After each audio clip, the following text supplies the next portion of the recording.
नमस्कार दोस्तों, स्वागत आप सभी का आपके अपने YouTube चैनल मेरा घर मेरा स्कूल में। और आज हम देखने वाले हैं कक्षा 8 के लिए यहाँ पर जियोग्राफी हमारा विषय होगा। और इस विषय में हम अध्याय 2 चैप्टर 2 को देखेंगे। और यहाँ पर हम देखने वाले हैं भूमि, मृदा, जल, प्राकृतिक वनस्पति और वन्य जीव संसाधनों के बारे में। तो बहुत कुछ आपको इस चैप्टर से सीखने को मिलेगा और बहुत ही अच्छी अच्छी बातें आपको इस अध्याय में देखने को मिलेगी। तो चलिए और स्टार्ट करते हैं और देखते हैं। और यहाँ पर आपको जो भी प्रश्न परीक्षा के लिए उपयोगी बनेगी उन्हें आपको हाईलाइट रूप में यहाँ पर देखने को मिलेगा, तो उन पर आप विशेष ध्यान दीजिएगा। तो चलिए समझते हैं।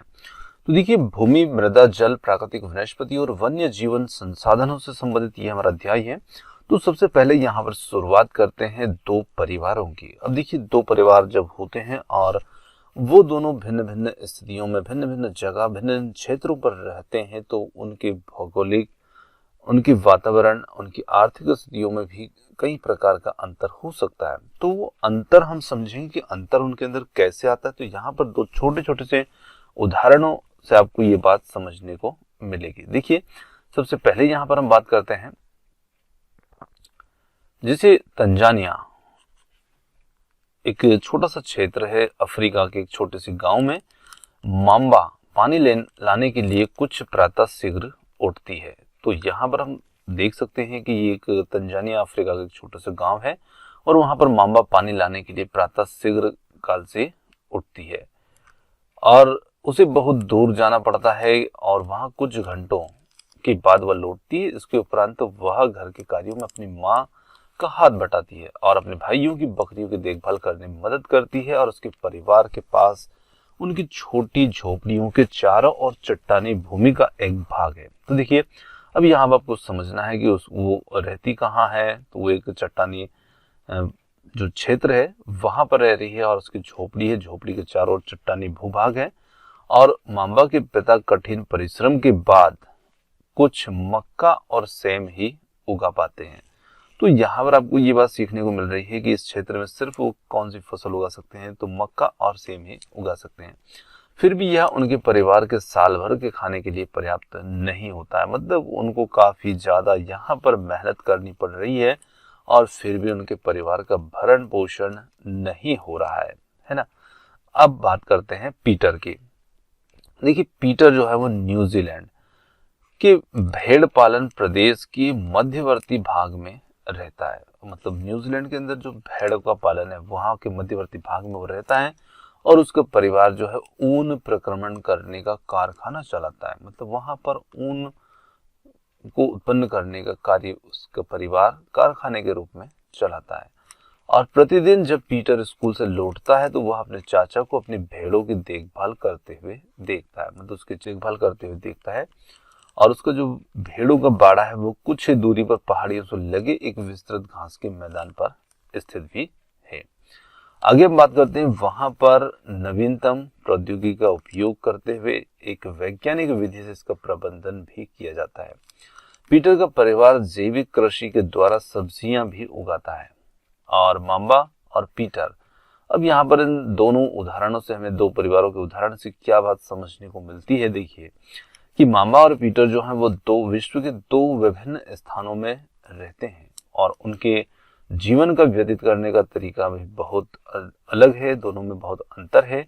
तो यहाँ पर ये विभिन्नता जो है ये क्यों है, तो ये बात देखिए, ये विभिन्नता क्यों दोनों परिवारों को मिल रही है। तो ये विभिन्नता भूमि की गुणवत्ता, मतलब पीटर जहाँ रहता है वहां पर भूमि की गुणवत्ता काफी अच्छी है, मांबा जहाँ रहती है वहां पर भूमि की गुणवत्ता कम है। और साथ ही साथ बात करते हैं मृदा की, जल, प्राकृतिक वनस्पति, प्राणियों और प्रौद्योगिकी के उपयोग की भिन्नता के कारण से इन दोनों परिवारों की जो स्थितियां हैं इनमें अंतर है। इन स्थानों का एक दूसरे से भिन्न होने का जो मुख्य कारण है वे इस प्रकार के संसाधनों की उपलब्धता है। तो देखिए, जब संसाधन उपलब्ध होंगे तो व्यक्ति स्वतः ही मतलब विकासशील होगा, आगे होगा, हर प्रकार से सक्षम बनेगा। पर जहां पर संसाधनों की कमी होगी तो वहां परिवार पिछड़ जाएगा, है ना। तो ये इन दोनों उदाहरणों से हमें देखने को मिलता है। अब यहाँ पर एक बहुत अच्छी बात हमें इस ब्रैकेट में देखने को मिल रही है। क्या आप जानते हैं विश्व की 90% जनसंख्या जो है ना वो भूमि क्षेत्र के 30% भूभाग पर ही रहती है। शेष 70% भूमि पर या तो विरल जनसंख्या है या फिर वो निर्जन है। चलिए आगे हम बात करते हैं। सबसे पहले हम यहाँ पर देखेंगे भूमि के बारे में। तो देखिए भूमि क्या होती है, भूमि का निर्माण किस प्रकार से होता है, ये सारी बातें हम इसमें सीखने वाले हैं। तो पहले हम देखेंगे भूमि के बारे में। सभी महत्वपूर्ण प्राकृतिक संसाधनों में भूमि भी शामिल है और भूपृष्ठ के कुल क्षेत्रफल का लगभग 30% भाग भूमि है। और यही नहीं, थोड़े से प्रतिशत के भी सभी भाग आवास योग्य नहीं है। तो कहने का मतलब है कि जो भूपृष्ठ है उसका कुल लगभग 30% भाग ही भूमि के रूप में है और इस थोड़े से भूभाग को यदि हम देखें तो ये सारा का सारा आवास योग्य नहीं है। अब देखिए यहाँ पर भी कुछ अलग अलग, जैसे मुख्यतः भूमि और जलवायु के भिन्न भिन्न लक्षणों के कारण विश्व के विभिन्न भागों में जनसंख्या का वितरण असमान पाया जाता है। अब जनसंख्या का जो वितरण है वो असमान क्यों है? क्योंकि भूमि की जो जलवायु है और उसके लक्षण हर जगह पर अलग अलग है, तो इस प्रकार से जनसंख्या का वितरण भी असमान होगा। जैसे कुछ उबड़ खाबड़ हैं तो कुछ स्थलाकृति हैं, पर्वतों के तीव्र ढाल हैं, जलाक्रांत हैं, संभावित निम्न क्षेत्र भी हैं, कहीं पर मरुस्थलीय क्षेत्र है तो कहीं पर सघन वन क्षेत्र है तो कहीं पर विरल और निर्जन क्षेत्र भी है। तो हम देख सकते हैं कि जो भूमि का भूभाग है वो अलग अलग प्रकार का अलग अलग स्थितियों में हो सकता है। कुछ जगह पर वो देखते हैं कि उर्वर और मैदानी रूप है ना, और नदी और घाटी के लिए है। तो जहां पर उर्वर मैदान और नदी घाटी होगी वहां पर कृषि के लिए भूमि उपयुक्त होती है और इसलिए ये स्थान विश्व के सबसे सघन बसे हुए क्षेत्र होंगे। तो देखिए सबसे सघन बसे हुए क्षेत्र कहाँ होंगे? तो ये बात आपको देखने को मिलेगी जहां पर संसाधन अच्छे होंगे। तो निश्चित रूप से हम वहां पर देख सकते हैं कि वहां पर जनसंख्या का जो वितरण होगा वो कैसा होगा? सघन होगा। मतलब जनसंख्या की बसाहट जो होगी वो सघन होगी। क्यों? क्योंकि वहां पर संसाधन है तो सभी लोग वहां पर आकर बसने की कोशिश करेंगे, है ना। चलिए बहुत अच्छी बात थी। आगे हम देखते हैं यहाँ पर भूमि के उपयोग से संबंधित बातों को। अब भूमि के उपयोग की हम बात करते हैं इसमें, तो भूमि का उपयोग विभिन्न कार्यों के लिए किया जाता है, जैसे कृषि के लिए, वानिकी, खनन, सड़कों और उद्योगों की स्थापना। साधारणतः इसे हम भूमि के उपयोग कहते हैं। क्या आपको पता है मांबा और पीटर के परिवारों की भूमि उपयोग के विभिन्न तरीकों की सूची आप बना सकते हैं। आपने स्टार्टिंग में 2 उदाहरण देखे थे, उनके बारे में ही बात की जा रही है। भूमि का उपयोग भौतिक कारकों के द्वारा निर्धारित किया जाता है और जैसे स्थलाकृति, मृदा, जलवायु, खनिज, जल की उपलब्धता, मानवीय कारक जैसे जनसंख्या, प्रौद्योगिकी भी भूमि की उपयोग प्रतिरूप के महत्वपूर्ण निर्धारक होते हैं। तो देखिए जो भूमि के उपयोग के महत्वपूर्ण निर्धारक हैं वो यहाँ पर जलवायु, खनिज, मानवीय कारक, जनसंख्या, प्रौद्योगिकी आदि सभी जो होंगे ये होंगे। अब हम बात करते हैं भूमि के कुछ प्रकारों की। अब देखिए स्वामित्व के यदि आधार पर हम देखते हैं तो स्वामित्व के आधार पर भूमि को निजी भूमि और सामुदायिक भूमि में बांटा जा सकता है। अब देखिए नाम से स्पष्ट होता है कि जो निजी भूमि होगी और सामुदायिक होगी। तो सामुदायिक मतलब जो सामूहिक रूप से हो सकती है, निजी मतलब जो पर्सनली हो सकती है। निजी भूमि व्यक्तियों के स्वामित्व में होती है जबकि सामुदायिक भूमि समुदाय के स्वामित्व में होती है। सामुदायिक जो भूमि होगी उस पर सबका अधिकार होगा, निजी भूमि पर एक किसी व्यक्ति विशेष का ही अधिकार होगा। सामान्य रूप से इसका उपयोग समुदाय से संबंधित व्यक्तियों के लिए कहता है, जैसे चारा है, फलों है, नट है, औषधियों, बूटियों आदि को एकत्रित करना। और इस सामुदायिक भूमि को हम साझा संपत्ति संसाधन भी कहते हैं। तो यहाँ पर देखिए साझा संपत्ति संसाधन क्या चीज होगी? तो जिसका उपयोग हम सामुदायिक रूप से करेंगे, सभी के लिए करेंगे, उसे हम सभी में मिलजुल करके बांट करके उसका उपयोग करते हैं, तो वो एक साझा संपत्ति संसाधन हो जाता है। आगे यहाँ पर बात करते हैं, जनसंख्या और उनकी मांग सदैव बढ़ती रहती है, लेकिन भूमि की उपलब्धता सीमित है। अब हम देखते हैं कि जनसंख्या जो है वो तो निरंतर वृद्धि कर रही है और मांग भी उसकी बढ़ती रहेगी, लेकिन भूमि जो है क्या वो बढ़ रही है? वो तो सीमित है ना, उपलब्धता उसकी सीमित है।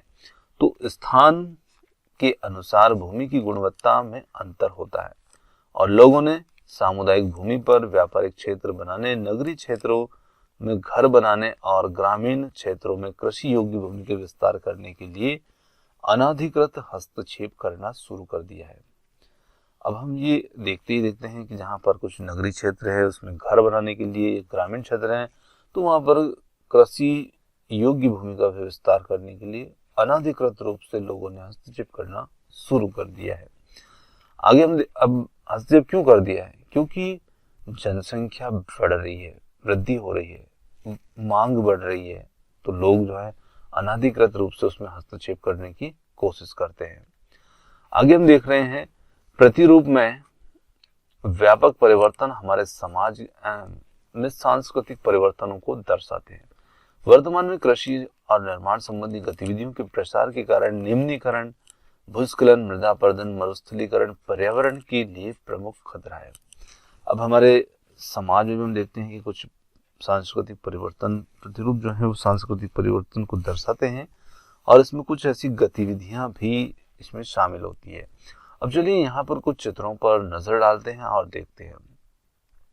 अब देखिए, धीरे धीरे भूमि का जो उपयोग है उसमें समय के अनुसार कैसे कैसे परिवर्तन आया, ये हम देख सकते हैं।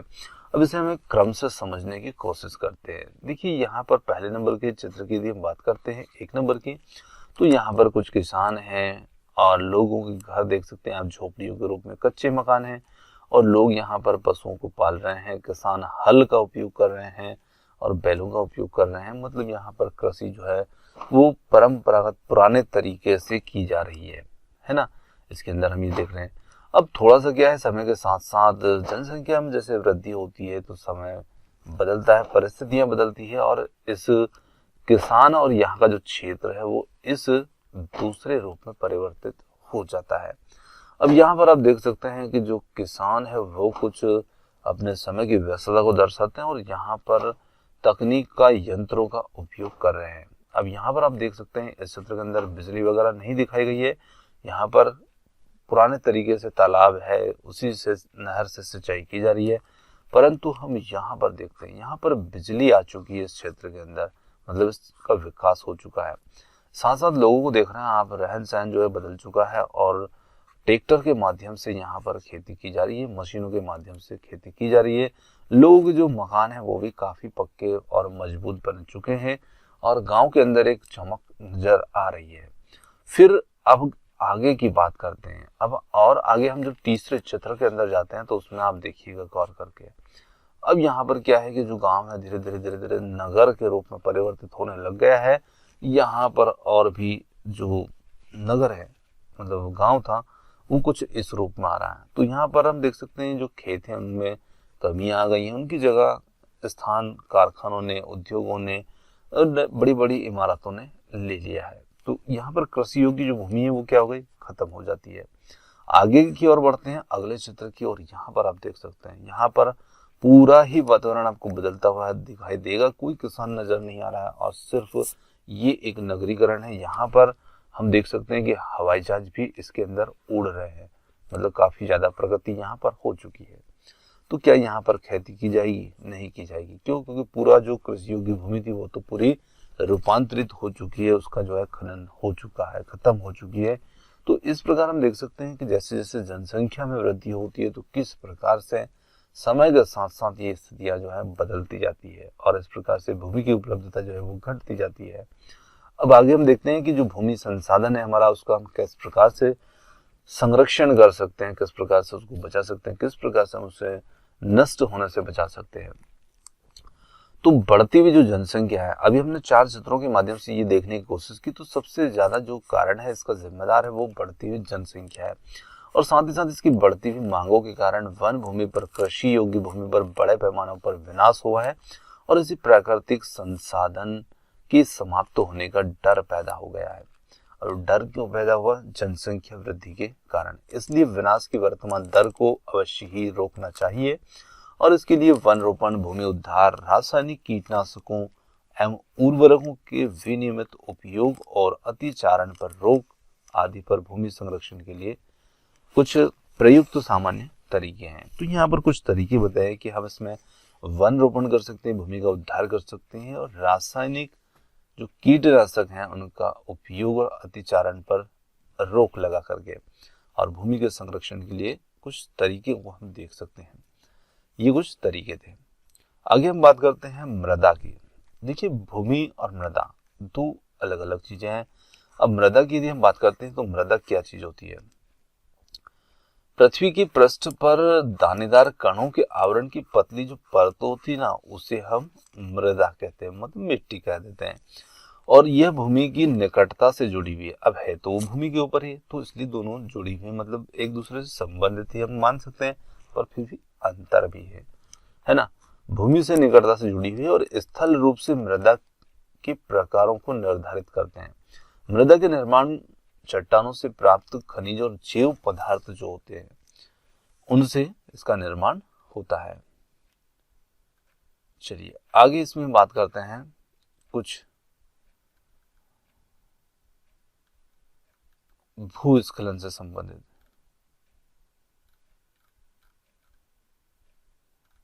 देखिए आगे यहां पर है भूस्खलन।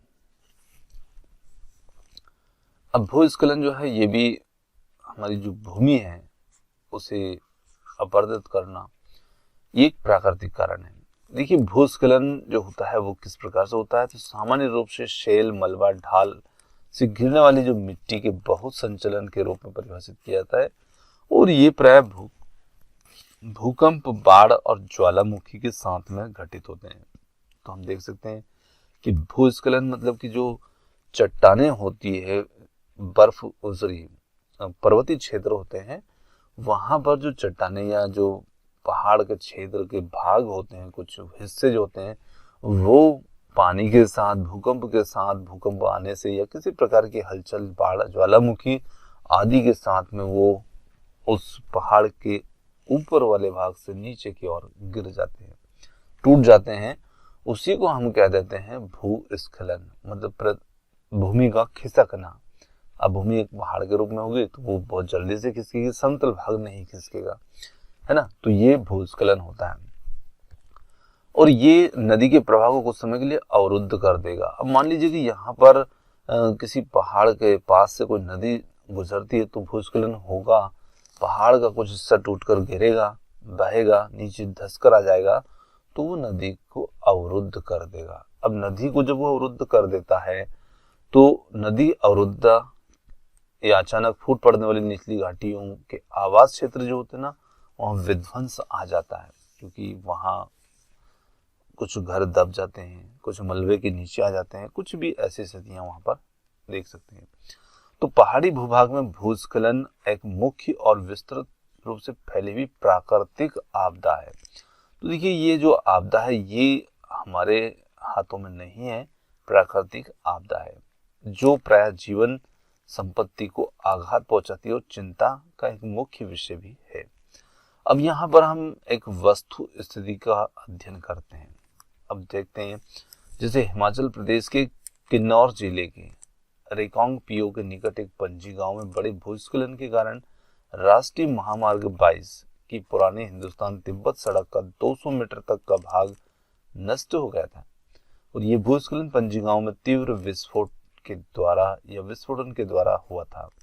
विस्फोटन के कारण ढाल का यह कमजोर क्षेत्र नीचे गिर गया, जिसके कारण सड़क और गांव के आसपास के क्षेत्रों को काफी क्षति हुई। पंजी गांव को किसी संभावित मानव विनाश से बचाने के लिए पूर्ण रूप से खाली करा दिया गया था। आगे यहाँ पर हम बात करते हैं न्यूनीकरण क्रियाविधि। अब इसको कम कैसे किया जा सकता है? देखिए जो भूस्खलन की घटना होती है, अब वो तो एक प्राकृतिक आपदा भी होती है, पर इसको हम कम कैसे कर सकते हैं? तो यहाँ पर इसके लिए न्यूनीकरण प्रक्रिया क्या हो सकती है? तो वैज्ञानिक प्रविधियों के उपयोग विकास से हमें समझने की शक्ति मिलती है कि भूस्खलन उत्पन्न होने के कौन कौन से कारक हैं, उनका प्रबंधन कैसे कर सकते हैं या भूस्खलन को कैसे रोका जा सकता है। तो यहाँ पर कुछ उपाय सुझाए गए हैं, इनको अपना करके हम उसे रोक सकते हैं।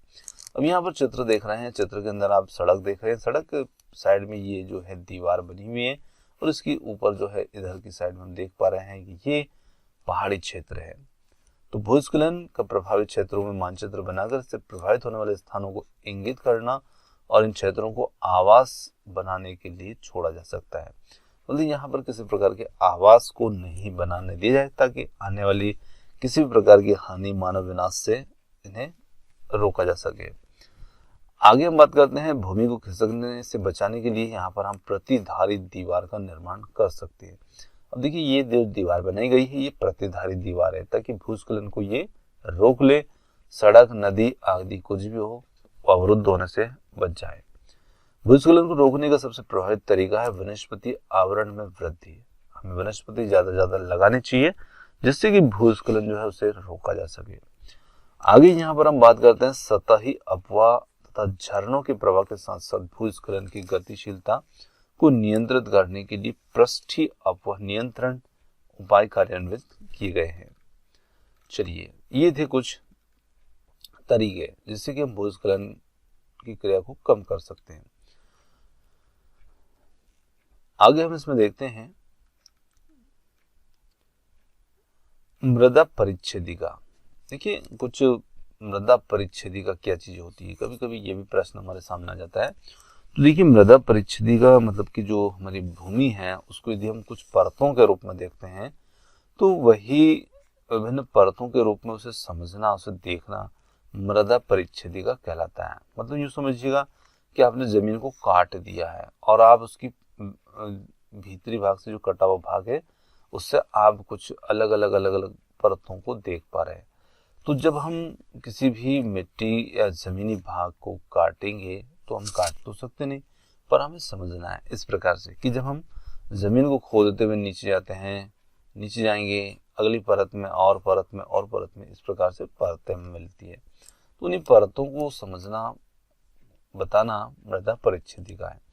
तो यहाँ पर आप देखते हैं कि सबसे नीचे आप गहराई में जाएंगे तो आपको क्या चीज मिलेगी। तो गहराई में हम देख सकते हैं यहाँ पर क्या है, चट्टाने हैं, जनक चट्टाने है ना, जो काफी मजबूत होंगी। फिर हम इसके ऊपर थोड़ा सा आते हैं तो थोड़ा सा ऊपर आने पर हमें क्या मिलती है, अक्षय चट्टाने, जो टूटी फूटी चट्टाने होती है वो मिलती है।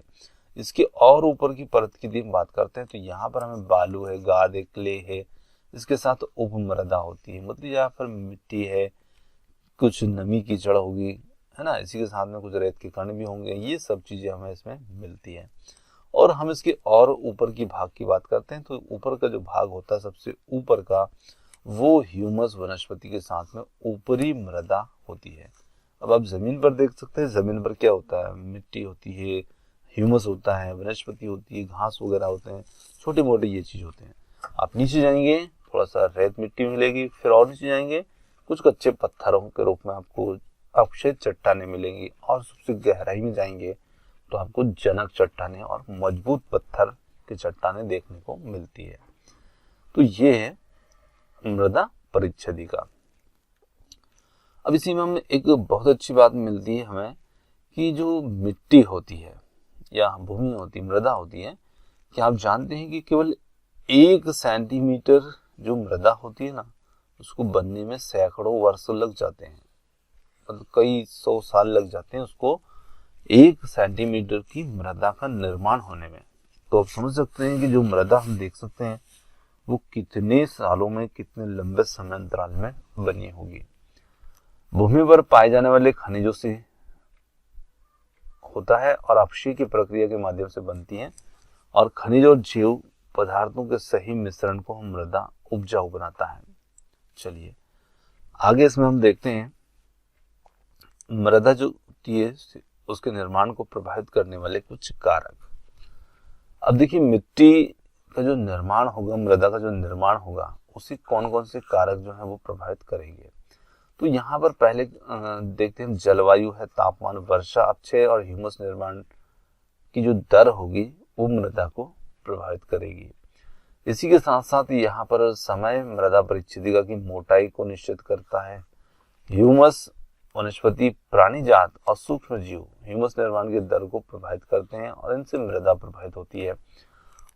उच्चावच, तुंगता और ढाल मृदा के संचय को निर्धारित करते हैं। जनकशैल, रंग गठन, रासायनिक गुणधर्म खनिज मात्रा में पारगम्यता को निर्धारित करते हैं। तो ये कुछ ऐसे कारक थे जिनसे कि मृदा को यहाँ पर प्रभावित करने वाले कारक थे। चलिए आगे हम देखते हैं मृदा निर्माण के कुछ कारक। अब देखिए मृदा निर्माण के कौन कौन से कारक हो सकते हैं, तो हम यहाँ पर देखेंगे मृदा निर्माण के कुछ कारक जनक सेल के स्वरूप और जलवायु कारक हैं। मृदा निर्माण के लिए अन्य कारक जो है स्थलाकृतिक जैव पदार्थों की भूमिका, मृदा संगठन में लगा समय, अलग अलग स्थानों में ये भिन्न भिन्न हो सकते हैं। अब मृदा का निम्नीकरण और संरक्षण के उपायों के बारे में बात करते हैं।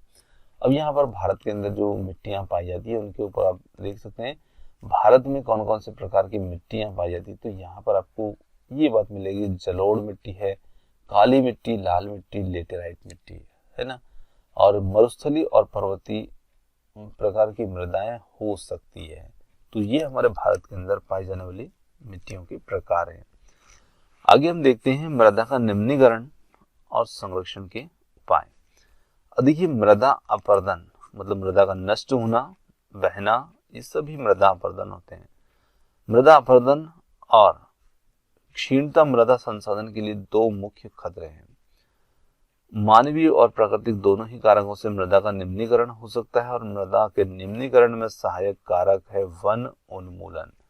सबसे सहायक कारण वनों का नष्ट होना, अतिचारण और रासायनिक उर्वरकों और कीटनाशकों का अत्यधिक उपयोग। देखिए ये ऐसे कुछ कारण हैं जिनसे मिट्टी का निम्नीकरण होता है, मृदा का निम्नीकरण होता है ना।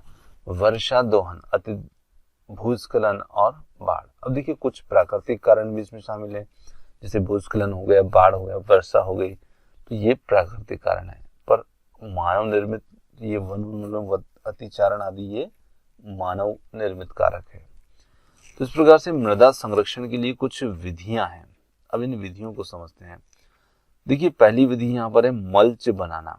पौधों के बीच अनावरित भूमि में जैव पदार्थ जैसे प्रवाल से ढक दी जाती है और इससे कि मृदा की आर्द्रता जो है वो रुक जाती है, मतलब मिट्टी कम सूखे। इसके लिए हम उसको क्या करते हैं, कुछ अनावरित भूमि भाग जो होते हैं, जैव प्रवाल आदि उनसे उसको ढक देते हैं, जिससे कि मृदा के जो नमी होती है वो बनी रहती है और वो कम सूखती है। चलिए दूसरा यहाँ पर है वेदिका फार्म। अब वेदिका फार्म क्या होता है इसको समझिएगा। वेदिका फार्म जो होते हैं चौड़े समतल सोपान अथवा वेदिका तीव्र ढालों पर बनाए जाते हैं, जहां पर पहाड़ी क्षेत्र होंगे, तीव्र ढाल होंगे पहाड़ों के, ताकि सपाट सतह पर फसल उगाने के लिए उपलब्ध हो जाए और इनसे पृष्ठीय प्रवाह और मृदा का अपरदन जो है वो कम हो जाता है।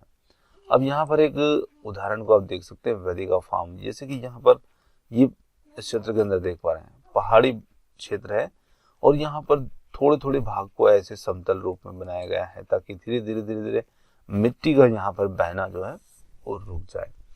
इसी के साथ में आगे हम बात करते हैं एक पहाड़ी समुच्च रेखीय जुताई। अब समुच्च रेखीय जुताई जो है इस क्षेत्र के अंदर आप देख पा रहे हैं समुच्च रेखीय जुताई है। चलिए यह एक पहाड़ी ढाल पर समुच्च रेखाओं के समांतर जुताई ढाल से नीचे बहते हुए जल के लिए एक प्राकृतिक अवरोध का निर्माण करती है। इसी प्रकार से तीसरा प्रकार है रक्षक मेखलाएं। तटीय प्रदेशों और शुष्क प्रदेशों में पवन की गति को रोकने के लिए वृक्षों को कतार में लगाए जाते हैं ताकि मृदा के आवरण को बचाए सके। तो ये एक रक्षक मेखला जिसमें हम वनों को एक कतार में लगा देते हैं जिससे कि हवा का वेग जो वो कम हो सके। अब समुच्च रेखी जो रोधिकाएं हमने देखी थी उन्हें किस प्रकार से वो उन्हें रोकती है, इसको समझने के लिए समुच्च रेखी रेखाओं पर रोधिकाएं बनाने के लिए पत्थर, घास, मृदा का उपयोग किया जाता है और रोधिकाओं के सामने जल को एकत्रित करने के लिए खाइयां बना दी जाती है। अब इसके लिए यहाँ पर एक प्रयोग करके दिखाया गया है और इससे आप समझ सकते हैं। जैसे क्रियाकलाप है, यहाँ पर आ और ब दो आप ट्रे ले सकते हैं, ये ट्रे है और ये ट्रे है। इन ट्रे के अंत में छेद बनाइए, दोनों में आपको छेद देखने को मिलेंगे और इन्हें बराबर मात्रा में मृदा से भर दीजिए, दोनों में बराबर रूप से हमने मिट्टी भर दी। आ ट्रे की मृदा को खाली छोड़ दीजिए और बा ट्रे में गेहूं अथवा चावल के दाने लगाइए, है ना। इसमें हमने कुछ चावल या गेहूं के दाने लगा दिए और बाद में ब ट्रे के दानों को उगकर ऊंचे हो जाने दें। और अब दोनों ट्रे ऐसे रखें कि वो एक ढाल पर हो और दोनों ट्रे में बराबर ऊंचाई से एक ही मग से जल डालते रहें। तो दोनों ट्रे के छिद्रों से निकलने वाले पंकिल जल को दो अलग अलग डिब्बों में एकत्रित करें। तो दोनों को जब आप एकत्रित करेंगे तो आपको ये पता लगेगा कि प्रत्येक ट्रे में से कितनी मृदा जो है वो बह गई है। तो इस प्रकार की क्रियाकलाप हम देख सकते हैं कि जैसे कि मिट्टी यदि मृदा खाली होगी तो वो ज्यादा बहेगी और उस पर कुछ पेड़ पौधे वनस्पति होंगी तो वो कम बहेगी। चलिए आगे हम बात करते हैं यहाँ पर चट्टान बांध की। यह जल के प्रवाह को कम करने के लिए बनाए जाते हैं। यह नालियों की रक्षा करते हैं और मृदा की क्षति को रोकते हैं। बीज की फसल को उगाना, वर्षा दोहन से मृदा को संरक्षित रखना के लिए अलग अलग समय पर भिन्न भिन्न फसलें एकांतर क्रम में उगाई जाती है। तो ये हमारा एक जो कारक था। अगला हमारा यहाँ पर कारक आ रहा है जल का, और जल जो है ये दूसरा कारक है, मतलब हमारी जो प्राकृतिक संसाधन है उनका। तो अब हम देखेंगे जल के बारे में। तो यहाँ पर आपको बताना चाहेंगे कि वीडियो जो है ये थोड़ा सा बड़ा हो सकता है और काफी बड़ा अध्याय है, क्योंकि आपको यहाँ पर जल, वायु सभी प्रकार से संबंधित प्रश्नों और प्राकृतिक संसाधन को समझने का अवसर मिलेगा। तो वीडियो को हम छोटे 2 पार्टों में देखेंगे तो काफी ज्यादा मजे आएंगे आपको, और एक ही पार्ट में देखेंगे तो वीडियो बहुत ज्यादा लंबा हो सकता है। तो इसलिए वीडियो को अब आज यही समाप्त करते हैं और कल देखते हैं इसका अगला पार्ट है। तो आपने हमें इतना तक सुना उसके लिए बहुत बहुत धन्यवाद। Thank you so much. मिलते हैं जल्दी एक और नए किसी वीडियो के साथ।